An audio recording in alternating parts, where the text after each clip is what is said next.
নির্বাচনকে সামনে রেখে দেশে প্রবাসী আয় বা রেমিটেন্স প্রবাহে স্পষ্ট ঊর্ধ্বগতি দেখা যাচ্ছে। চলতি ফেব্রুয়ারির শুরুতেই বড় অঙ্কের রেমিটেন্স এসেছে দেশে।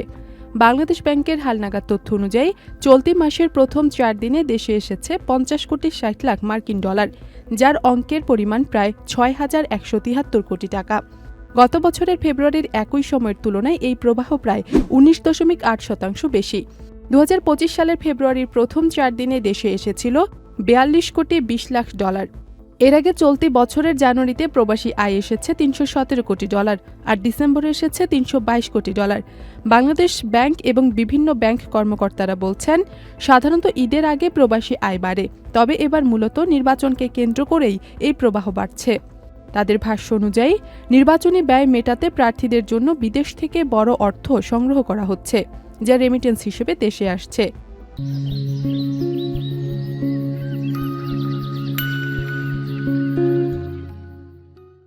বিশেষ করে যেসব দেশে বাংলাদেশি প্রবাসীর সংখ্যা বেশি, সেই সব দেশ থেকেই বেশি অর্থ আসছে।